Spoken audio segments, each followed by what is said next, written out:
इतनी सुबह सुबह?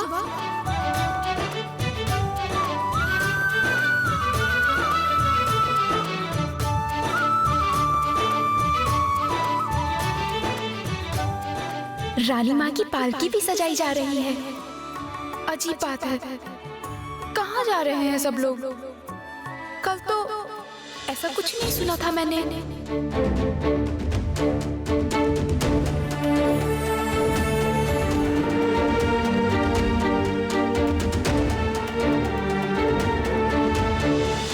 बावर्ची बुआ, ओ बावर्ची बुआ।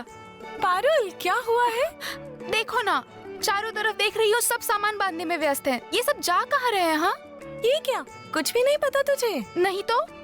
अरे, राज्य की सीमा पे पलाश दांगे के गांव में वसंत उत्सव का मेला हो रहा है। महारानी का मन हुआ है वो मेला देखने जाएंगी महाराज के साथ। सच? दोनों ही जाएंगे? हाँ, आज पूरा दिन और रात वहाँ बिताकर कल सुबह राजमहल में वापस लौट आएंगे। इसीलिए तो सैनिक और बाकी सब गए हैं तंबू गाड़ने के लिए। मगर इतने लोग जाएंगे? अरे, लोग नहीं जाएंगे तो राजा और रानी की सेवा कौन करेगा? इसीलिए तो पान वाली, बाल बनाने वाली, दास दासी और तो और हमें भी जाना होगा। इसी को कहते हैं राजाओं का भ्रमण। ये तो राजा रानी का एक दिन का भ्रमण नहीं है, ये तो एक बड़ा आयोजन है। राजा रानियों के ऐसे ही नियम है, समझी? सुनती हो? सुनती हो? अरे अरे, सुना तुमने क्या हुआ?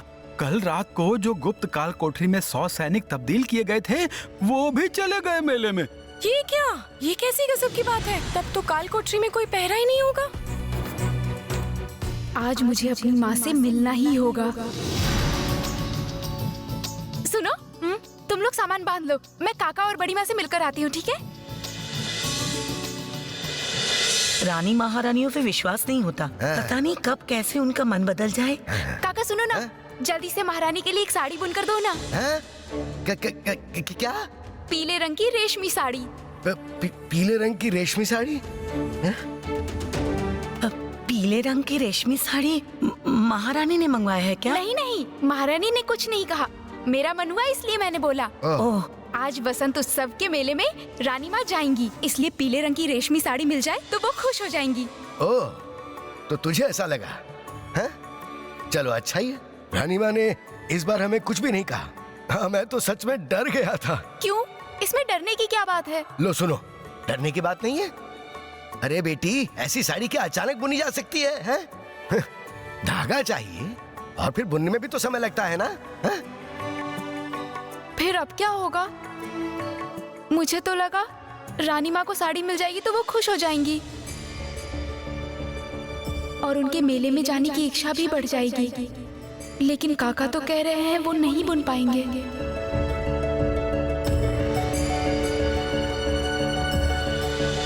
जब भी तुझ पर कोई मुसीबत आएगी तब इस बूढ़ी आइमा को याद कर लेना।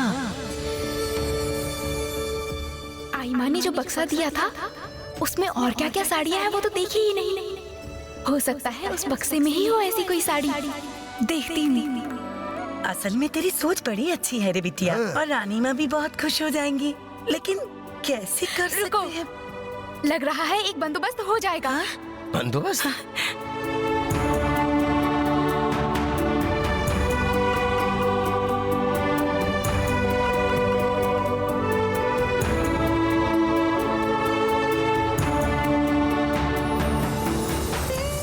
आइमा, पीले रंग की एक रेशमी साड़ी चाहिए मुझे। ऐसी साड़ी जिसे महारानी देखते ही पसंद कर ले।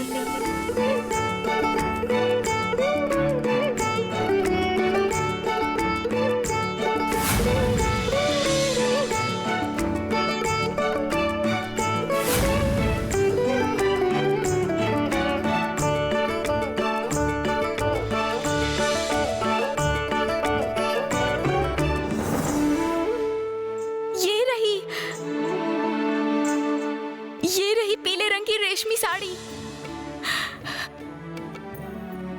ये देखो। तू नहीं होती तो मैं तो मर ही जाता बिटिया। अरे काका पकड़ो, जाओ रानी माँ को जल्दी देकर आओ। क्या अभी? हाँ अभी जाओ। हैं? अभी जाओ जाओ जाओ। जाता हूँ। ये देखिए रानी माँ, ये सारी ले लूं मैं? ले लो। और ये भी बहुत अच्छी है, साथ रख लूं अगर पहनने का मन हो? तुझे जो ठीक लगे ले लेना। ठीक है रानी माँ। इसे तो पता ही नहीं है कि मेरा मुख्य लक्ष्य मेला देखना नहीं है, कुछ और ही है। ज्यादा देर तो रहना नहीं है मेले में। प्रणाम रानी माँ, आपके खास साड़ी वाले आए हैं, आपसे मिलना चाहते हैं। किस लिए आया है? अच्छा, बुलाओ उसे अंदर। ओ साड़ी वाले, अंदर आओ, रानी माँ बुला रही हैं। प्रणाम रानी माँ। आप वसंत उत्सव में जा रही थी, ये सुना तो मैं आपके लिए साड़ी बुन के ले आया। साड़ी? वाह,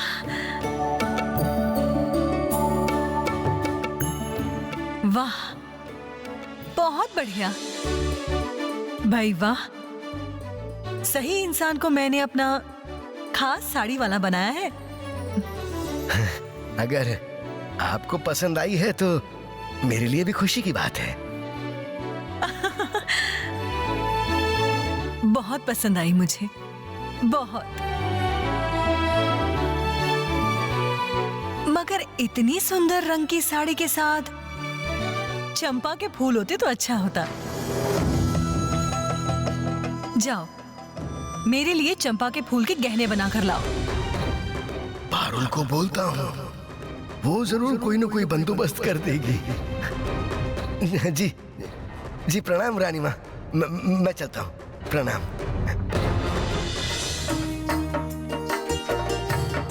माला वाले भाई कहाँ गए हैं? पूरे राजमहल में कहीं भी नहीं मिले मुझे वो लोग। अभी कुछ देर पहले ही तो महारानी के लिए पालकी सजा रहे थे। तो क्या पालकी सजाकर वो भी मेले में चले गए हैं? जाने दो, और कर भी क्या सकते हैं। मैं ही फूल चुनकर माला बना लेती हूँ। महारानी ने जब एक बार हुक्म कर दिया है तो वक्त पे चंपा के फूलों की माला ना मिले तो पता नहीं इस बार क्या अनर्थ करेंगी।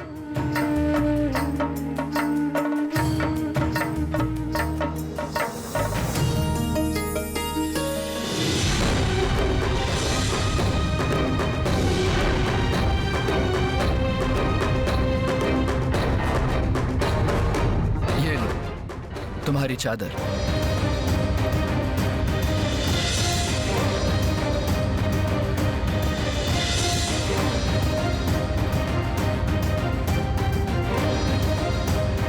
इसका मतलब सेनापति महाराज पहचान गए हैं मुझे।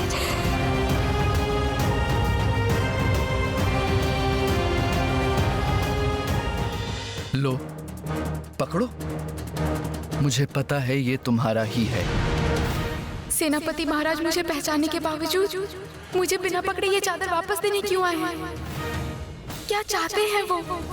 तुम मेरी आंखों में धूल नहीं झोंक सकती। कल रात तुम काल कोठरी में गई थी और सबकी आंखों में धूल झोंक कर भाग गई थी। पहरेदार तुम्हें नहीं पहचान पाए, लेकिन मैं तुम्हें अच्छे से पहचान गया। अब मैं तुमसे जो जो जानना चाहता हूं तुम मुझे सच सच बताओगी।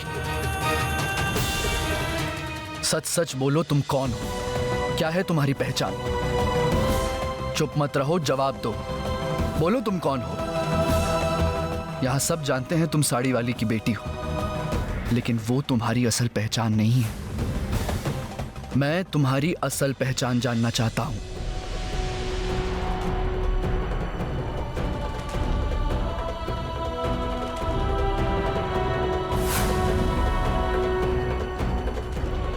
आज तुम्हें सब बताना ही होगा, भाग नहीं पाओगे। काल कोठरी में क्यों गई थी तुम? क्या उद्देश्य था तुम्हारा? बताओ, बोलो।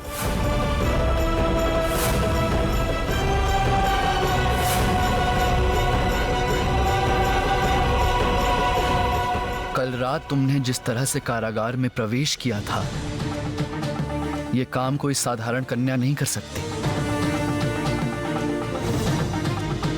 जब तक तुम सच नहीं बोलती मैं तुम्हें यहां से जाने नहीं दूंगा।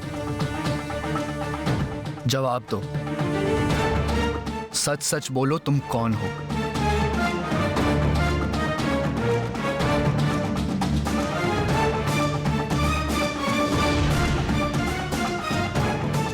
सेनापति चाल से सब मुझसे जानने का प्रयास तो नहीं कर रहे हैं? नहीं, नहीं बोलूंगी, कुछ नहीं बोलूंगी मैं। अगर मैंने बोल दिया तो राजा और रानी मणिमल्लिका सब जान जाएंगे। चुप रहने से भी तुम्हें आज मुक्ति नहीं मिलने वाली। मुंह से ओढ़नी हटाओ। मैं तुम्हारा चेहरा देखना चाहता हूं, नहीं तो मैं तुम्हें।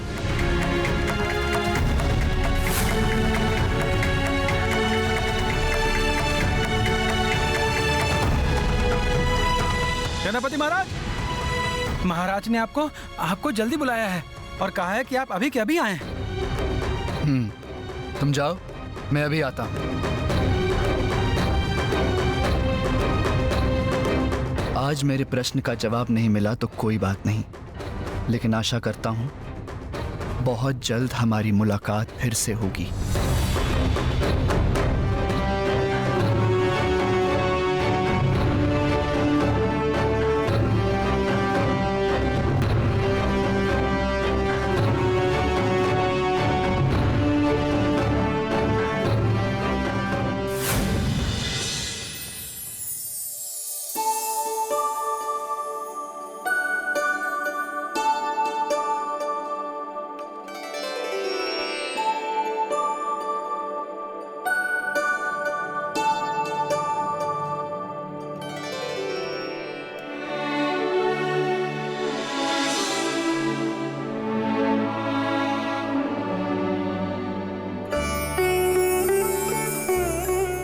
ये एक सबूत मिलने पर भी वापस कर दिया सेनापति ने।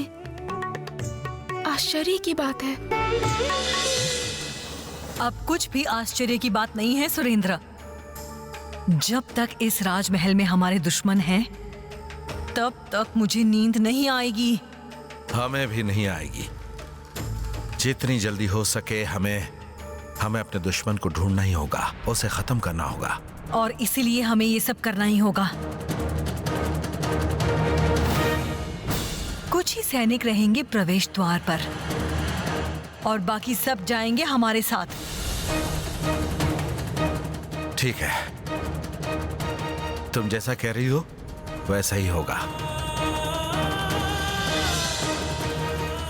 महाराज की जय हो। ये लो, सेनापति आ गए। सुनो सेनापति, तुम तैयार रहो, तुम्हें हमारे साथ पलाश डांगा जाना होगा। मेरा आपसे एक निवेदन है महाराज। बोलो, क्या निवेदन है? महाराज, राजमहल ऐसे असुरक्षित रखकर सबका चले जाना बिल्कुल भी ठीक नहीं है। मुझे लगता है मुझे आज यहीं रुकना चाहिए, राजमहल के पहरे पर। खास करके कल की ऐसी घटना के बाद मेरा यहाँ रहना बहुत जरूरी है महाराज। तुम रहे तो मेरा सारा खेल बर्बाद हो जाएगा सेनापति। तुम्हें आज किसी भी हाल में काल कोठरी के सामने नहीं रहने दिया जा सकता। मुझे तो लगता है कि कल रात जो काल कोठरी में गया था, तुमने जानबूझकर उसे बचा लिया है। नहीं नहीं नहीं नहीं नहीं नहीं, चाहे जो भी हो, ऐसा मैं कतई नहीं होने दूंगी। ऐसा नहीं हो सकता सेनापति। तुम्हें शायद पता ही होगा कि पलाश डांगा के बहुत ही पास सीमा है और वहां किसी भी वक्त दुश्मन हम पर आक्रमण कर सकते हैं। सेनापति नहीं रहेंगे तो हमारी सुरक्षा की जिम्मेदारी कौन लेगा?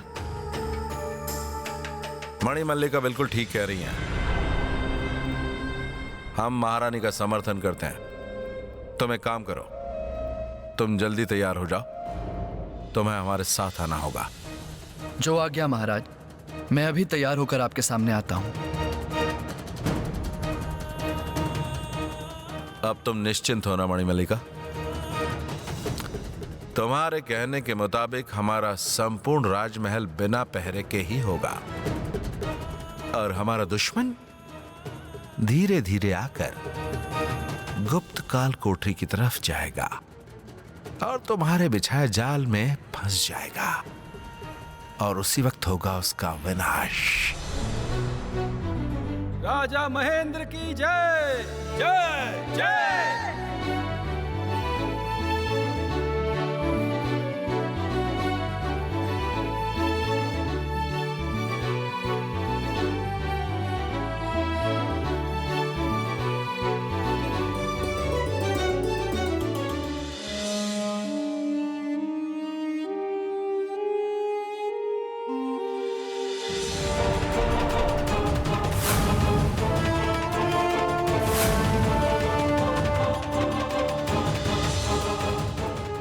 आज राजमहल बिल्कुल सुनसान है। जितने भी लोग हैं वो शायद इस समय सो रहे हैं। फिर भी मुझे सचेत रहना होगा। हाँ।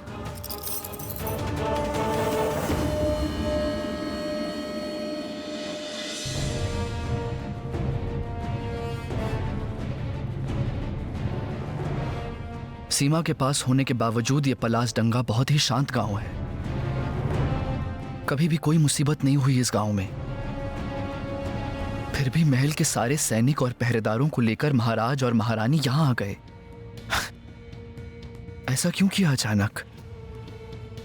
क्या उद्देश्य है इनका? यहां तक कि गुप्त काल कोठरी के 100 पहरेदार जो खुद महाराज ने तब्दील किए थे, उन्हें भी महाराज ने वहां से हटा दिया। जरूर कुछ गड़बड़ है। जरूर कोई साजिश की है महाराज और रानी मणिमल्लिका ने।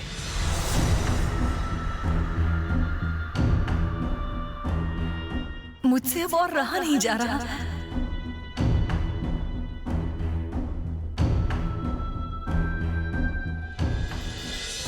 बस गिनती के कुछ ही परिवार रह गए हैं राजमहल में, और उनमें वो बूढ़े साड़ी वाले का परिवार भी है। उस बूढ़े बाबा की बेटी अगर आज फिर से काल कोठरी में घुसने की कोशिश करे तो वो जरूर सफल होगी।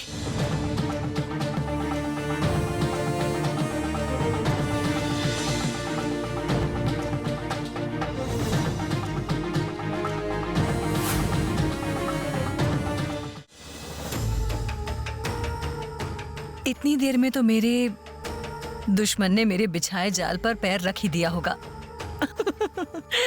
रानी पद्मावती के लिए जो इतना सोच रहा है वो जरूर अब तक पहुंच गया होगा गुप्त काल कोठरी में।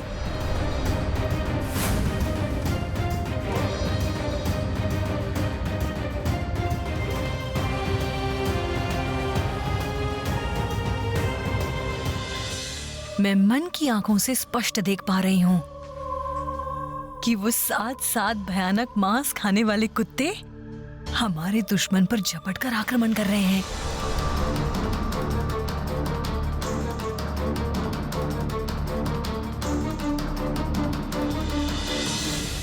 आज वो बिल्कुल नहीं बच पाएगा। किसी तरह नहीं, किसी तरह नहीं।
क्या हुआ?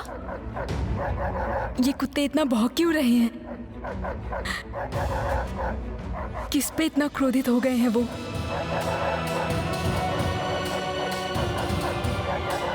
आज फिर कौन आया है इस काल कोठरी में?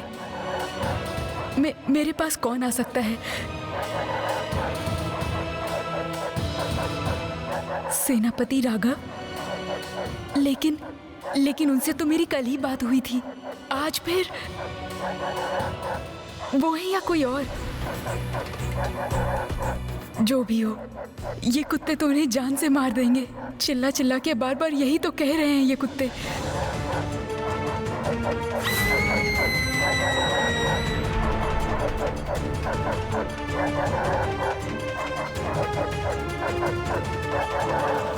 नहीं, इनसे डरने से कुछ नहीं होगा। मुकाबला करना ही होगा इनका, समझाना होगा। सभी पशु पक्षी जब मेरी बात समझते हैं तो ये भी समझ पाएंगे। हाँ।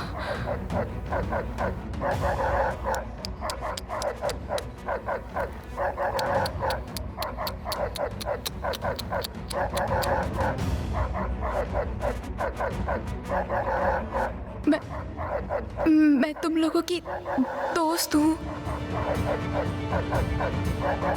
यकीन मानो, मैं पारुल हूँ, रानी पद्मावती की बेटी। मैं रहती तो उन्हें जरूर रोक पाती, वो जरूर सुनते मेरी बात।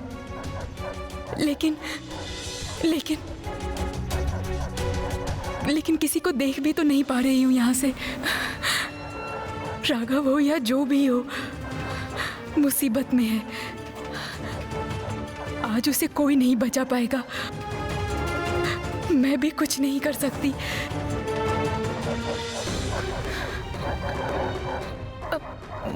मुझे मारोगे तुम लोग? मार डालोगे? क्यों?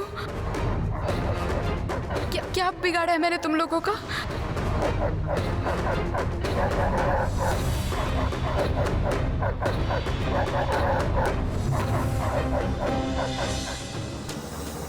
मल्लिका मल्लिका मल्लिका। क्या हुआ, मेले में नहीं जाओगी? मैं आज कहीं नहीं जाना चाहती। क्यों? कहीं जाने का मेरा मन नहीं कर रहा। मन तो सिर्फ उस गुप्त काल कोठरी में है। इतनी देर में शायद हमारे दुश्मन के शरीर के चिथड़े चिथड़े हो गए होंगे। साथ साथ मांस खाने वाले कुत्ते उसे चीर फाड़ कर खा रहे होंगे। सिर्फ कंकाल रह गया होगा। नहीं, कंकाल भी नहीं है शायद अब, क्योंकि वो मांसाहारी कुत्ते इतनी देर में तो उसकी हड्डियों को भी चबा चबा कर खा गए होंगे। ऐसे डरने से नहीं होगा, इनका मुकाबला करना ही होगा, समझाना होगा इन्हें। सभी पशु पक्षी जब मेरी बात समझते हैं तो ये भी समझ पाएंगे। ऐसा होना नहीं चाहिए। लग रहा है ये मेरी आवाज सुन नहीं पा रहे हैं। मेरी आवाज सुन नहीं पाएंगे तो मैं इन्हें संभालूंगी कैसे? नहीं, फिर से कोशिश करके देखती हूँ।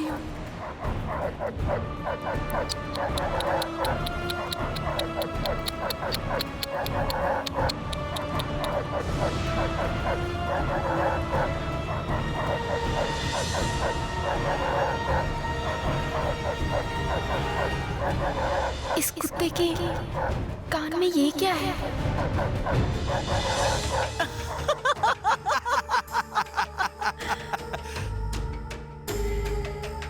लेकिन क्या?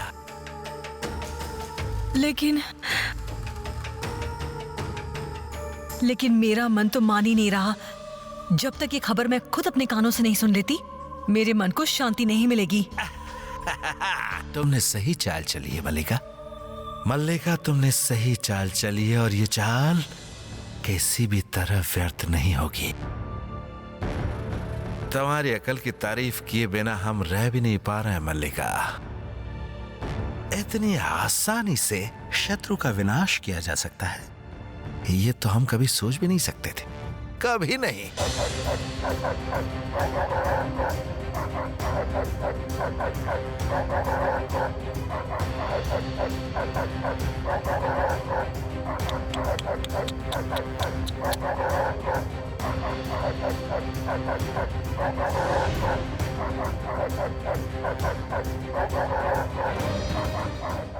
डरने से नहीं होगा।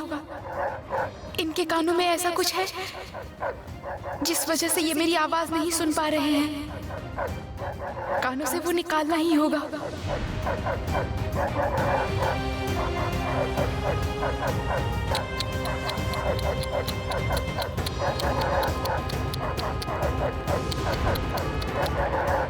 इसका मतलब ये कुत्ते किसी की बात ना सुन पाए, ऐसा सोच समझ के इंतजाम किया गया था।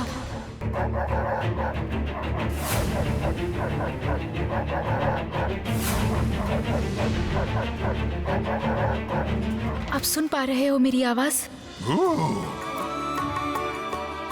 मैं रानी पद्मावती की बेटी हूँ। मेरा नाम है पारुल। तुम पहचानते हो मेरी माँ को? पहचानते हैं। रानी पद्मावती को नहीं पहचानेंगे? वो तो हम सबकी माँ है। उन्होंने जन्म नहीं दिया तो क्या हुआ, लेकिन उनके नाम से ही हम बड़े हुए हैं।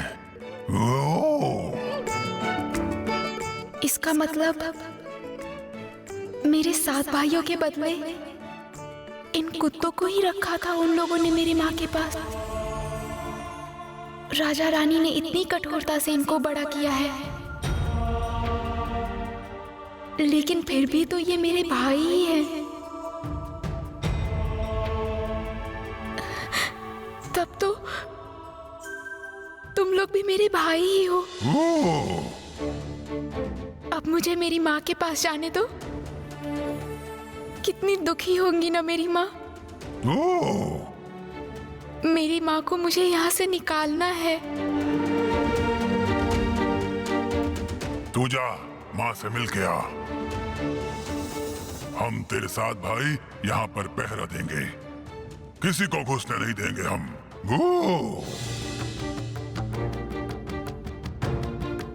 कुत्तों की आवाज बंद हो गई है। इसका मतलब जो आया था वो या तो मर गया है या फिर भाग गया है।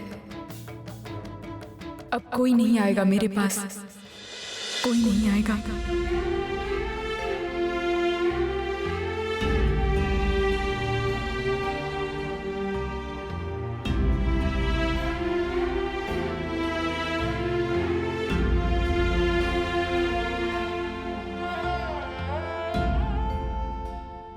राघव ने कहा था वो मेरी बेटी को ढूंढकर जरूर लाएगा।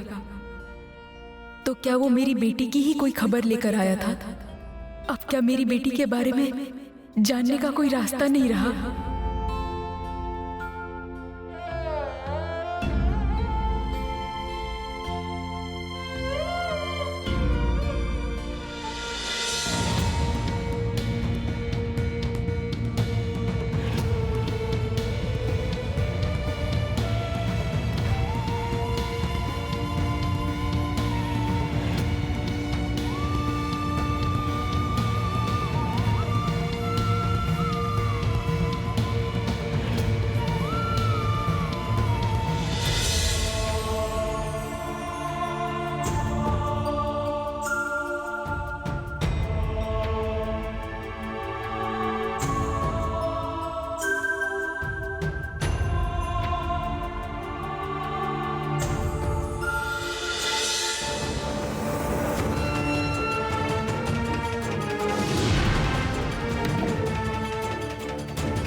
कौन?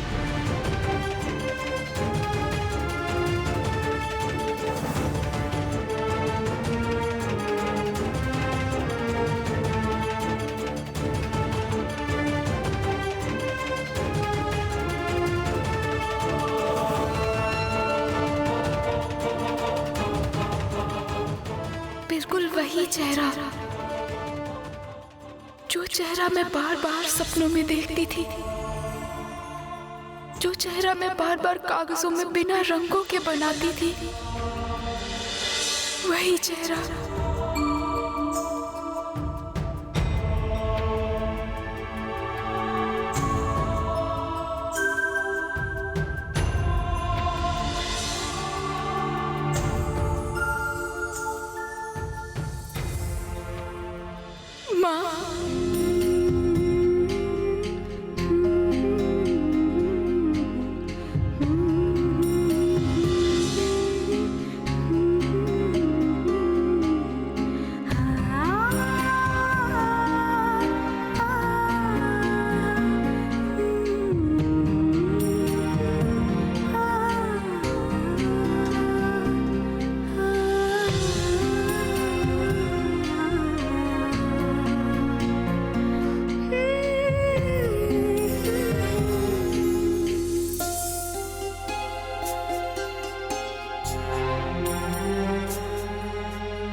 कौन? किसने पुकारा मुझे माँ कहकर? माँ, मैं पारुल हूँ।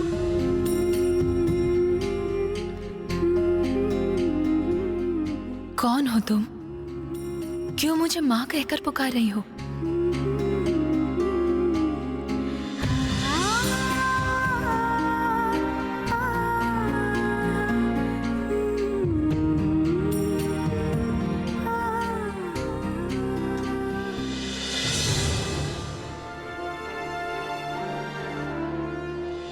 माँ, मैं तुम्हारी बेटी पारुल हूँ,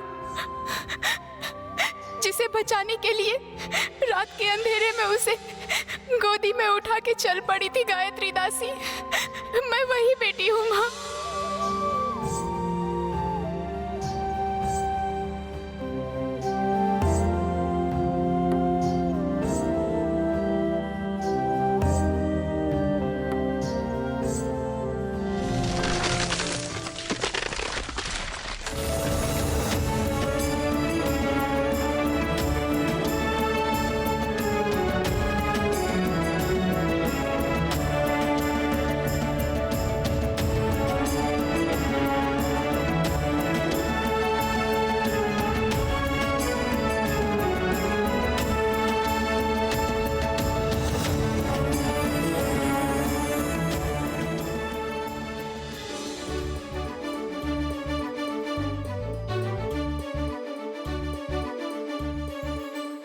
अरे वाह, ये तो चमत्कार है। ऐसा तो कभी भी नहीं देखा हमने। लगता है देवी आज किसी कारण से खुश हुई है। जय देवी माँ की जय। जय देवी माँ की जय। जय देवी माँ की जय। जय देवी माँ की जय हो।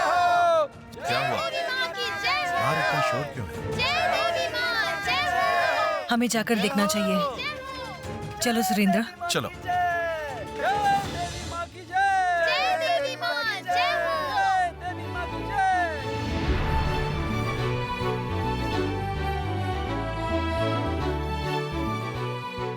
आश्चर्य।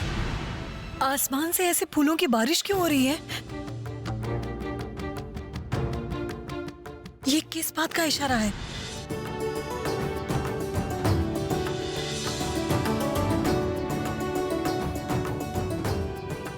आश्चर्य, आश्चर्य।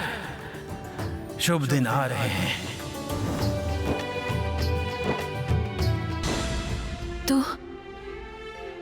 तू सच बोल रही है? तू ही मेरी बेटी है? हाँ माँ, मैं तुम्हारी बेटी हूँ। विश्वास करो। इस कारागार के अंधकार से तुम्हें मुक्त कराने आई हूँ मैं। अब तुम्हारे सब कष्ट मिट जाएंगे माँ। देखना, सारे कष्ट दूर हो जाएंगे माँ।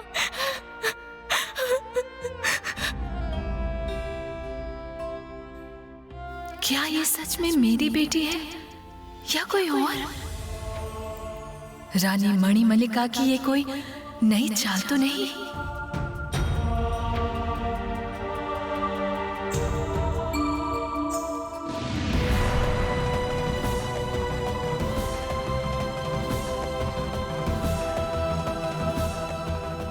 ये क्या?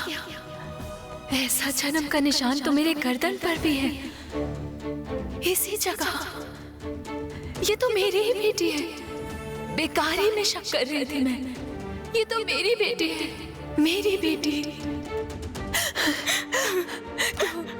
तू आ गई पारुल।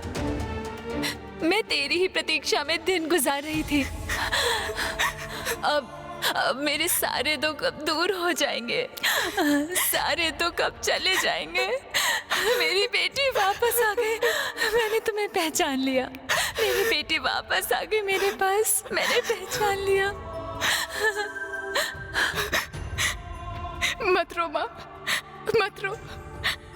देखो अब मैंने तुम्हें ढूंढ निकाला है, तो अब मैं तुम्हें यहाँ से लेकर ही जाऊंगी।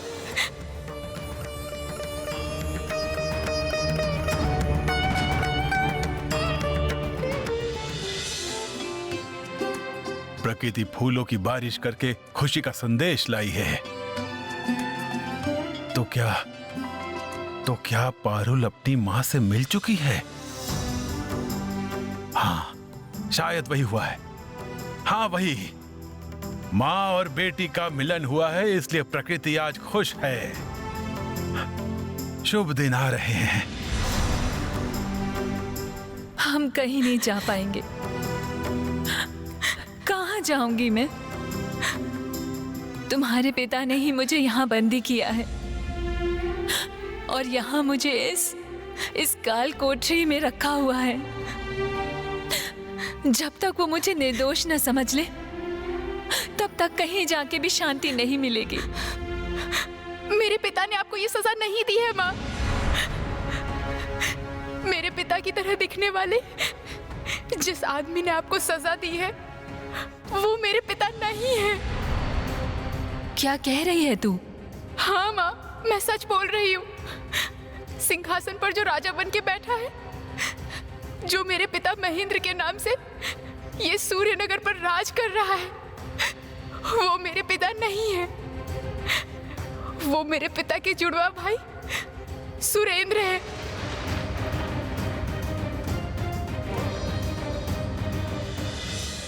पापिनी कहेंगी, परिवार के माथे पर तूने कलंक लगा दिया। हाँ, तेरी जगह इस महल में नहीं है, उस अंधकार भरे कारागृह में है।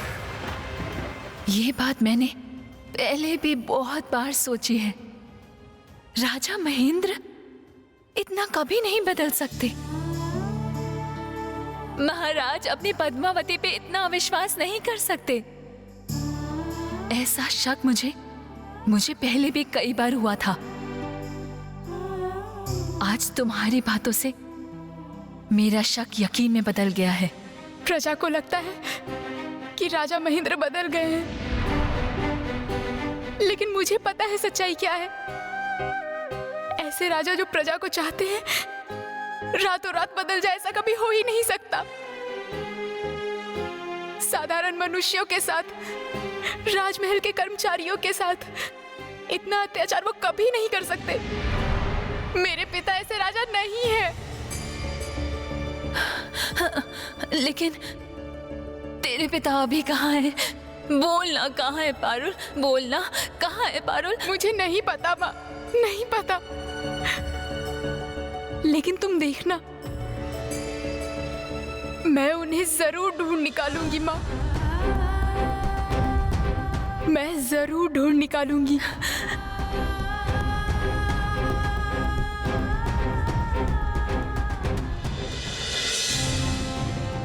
सेनापति, शिविर उठा लो, हम लोग तैयार हैं।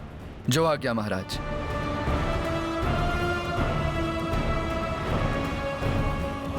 पहरेदार, शिविर उठाने का बंदोबस्त करो, जाओ।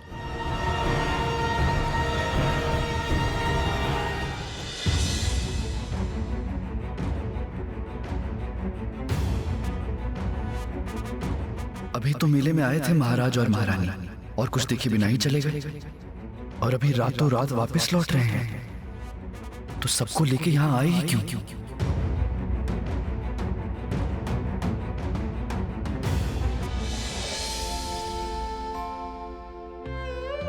अच्छा सुन, तो राजमहल में आई कैसे?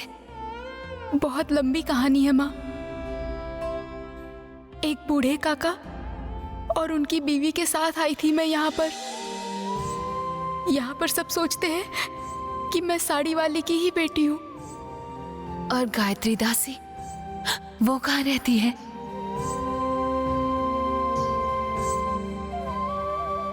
वो बहुत दूर के एक गांव में रहती है माँ।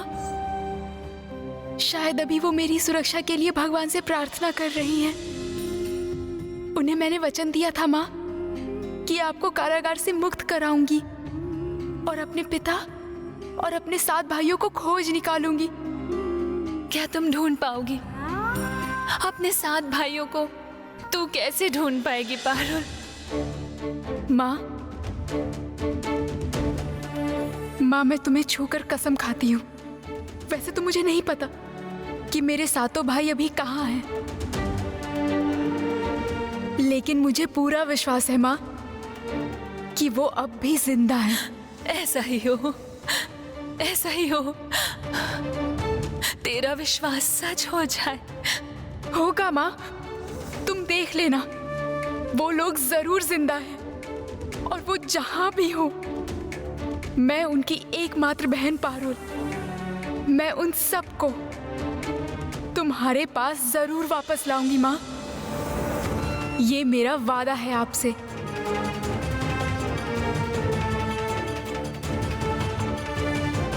जय रानी मणिमल्लिका की जय। कब पहुंचूंगी मैं राजमहल में? अब और इंतजार नहीं हो रहा मुझसे। मेरे परम शत्रु का खून से लिपटा मरा हुआ शरीर देखने के लिए मन मचल रहा है मेरा।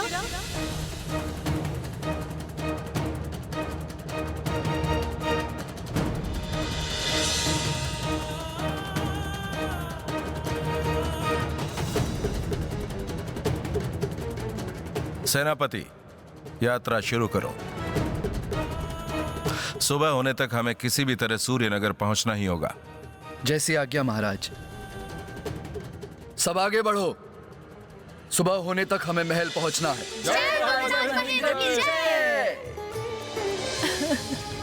चलो माँ, चलो, यहाँ से चलो। मैं तुम्हें इस कारागार में नहीं रहने दूंगी। तुम चलो मेरे साथ माँ, चलो माँ। ना पारुल, ऐसा नहीं हो सकता। मैं यहाँ से निकलकर कहीं नहीं जा सकती। कहीं नहीं जाऊंगी मैं।